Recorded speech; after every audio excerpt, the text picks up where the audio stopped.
The Saints' magic power is omnipotent is back, baby, with all of its reverse harem goodness. Man, have I missed this show. If you guys didn't know, this originally aired, so the Saints' magic power is omnipotent, originally aired quite some time ago. And when it initially aired back in 2021, this was one of the shows that I seemingly regretted not covering on my channel.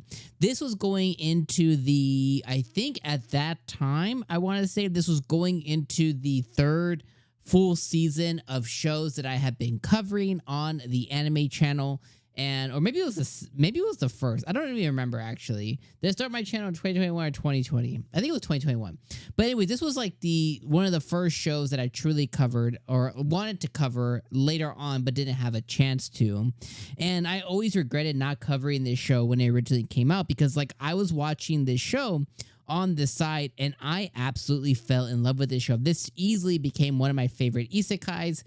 Since its launch, I've probably watched it 4 or 5 times now. I rewatched it. I watched it all the way through. I rewatched it with my wife, and then when the show got dubbed, we rewatched it together again when it got dubbed, and we're like, "Yo, the dub is so good!" It made it so much more. And then I've probably watched it in passing, like just as something in the background as you play some Switch or something, probably like 2 more times. And when I heard that this was getting a season 2, I have just been over the moon and so excited for it.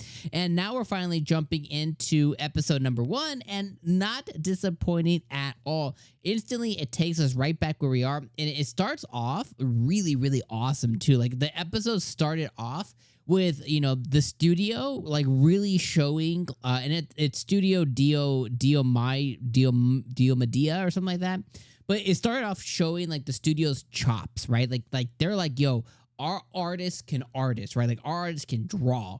And like it had like a really good Sakuga scene, which is basically showing us some peril that Sei and Albert are going to end up coming across later on with some kind of like, big ass dragon or whatever. And I was like, yo, that scene is freaking amazing. Like that scene is like awesome. I can't wait to be able to see that animated and see what actually happens later on when the show finally builds up to that point. So it starts off with the studio really showing all of its chops and everything that it has to offer. So like already I'm like, yo, what the heck? Like, yo, Sei's in the brink of death? What the hell? Then it immediately transitions into a part that happens obviously much earlier within the show. And we get to see that, okay, this season, we're going to build up to this point, right? We're going to build up to this monumental thing that they have, this big endeavor that she's going to have to take with, her Sei versus the dragon kind of thing. But prior to that, we see that we're going to get like little snippets of stories. And where this led into eventually was Sei wanting to discover, rice, which is pretty atypical of an anime where someone gets isekai. They want to basically discover the things from home. And when it comes to Japan, the main 2 things that typically they want is rice, miso soup. I guess you can add a third in there, which is typically some kind of fish product, because Japan, they do eat a lot of fish product by being next to the sea. So those are kind of the 3 mainstays. And this is going to take us on an adventure. We're going to go visit another country now. And I was like, yes, this is exactly it.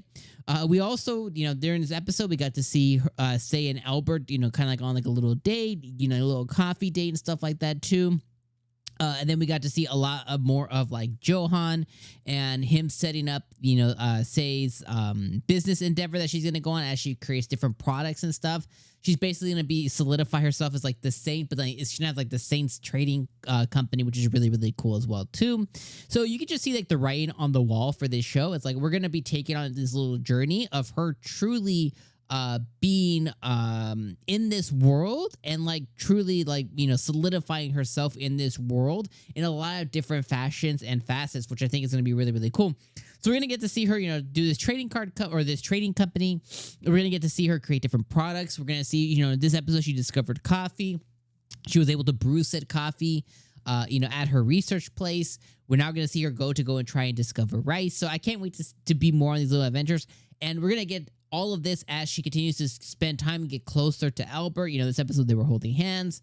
as she continues to have, you know, Johan and Jude and the crazy mage guy in Yuri and whatever other characters are going to end up coming out the woodwork, you know, this season as well too. So I just cannot wait to see more of this show. This is exactly what I wanted. They immediately came out and I think they nailed episode 1 and immediately re-grabbing our attention again, you know, for this show. Later on this evening, I'm going to go and rewatch it again when my wife gets home. And I'm going to absorb even more information that I wasn't able to catch during the first go around. But I definitely want to give Studio Dio Media or whatever, like big chops, because the animation looks fantastic. The scenes where they have to really go in and animate look amazing. Voice actors, once again, are here, and they're doing a freaking fantastic job. Love the voice actors here once again. And then I love where the story is going as well, too. Like, this is everything that I wanted from a season 2 so far. And first episode, first blush, 9 out of 10 for me. Considering the fact that I have to, you have to put in all of the, your first season into this. But I think this is picking up right where we left off 2 years ago. And it's like, it's perfect. Like, it's just perfect to me. Like, we're right back where we were in 2021 once again. So anyway, those are my thoughts. Those are my opinions on episode number 1. I think they nailed, they nailed the ambiance. They nailed the voice acting. They nailed the actual art. They nailed the sakuga that they were trying to convey. They put the big nugget in front of us, or the big carrot in front of us, with like, oh, here's what we're building to this season, this epic, like, shit's hitting the fan moment. But before we get there, we're gonna take you in through, Sei's second year here in this world, and the different adventures and different things she's gonna experience, like another country and coffee and rice and the abundance of other things that's gonna come. We're gonna be taken through her journey, and I really love that, when it comes to these, romance, slice of life type anime. Like, I love when we get all this world building and all these things that contextualize it. So anyway, I am so excited. There was a couple other things that I really wanted to hit on that I kind of just forgot, but overall, excited, hype, fantastic episode number 1 of season 2. Let me know your thoughts in the comments below. Anything that I missed, any other thoughts that I didn't hit on, let me know in season 2. Let me know if you think that Irie or Ira, however you say her name, the not saint, on if she's going to be playing a big part this season. And any other thoughts that you might have, let me know in the comments below. But I appreciate you guys being here for episode 1 of Saint's Magic Power is Omnipotent. I'll see you guys for season 2, my friends, all season long. I messed that up, but you guys know what I'm saying. All right, friends. One love. Peace out.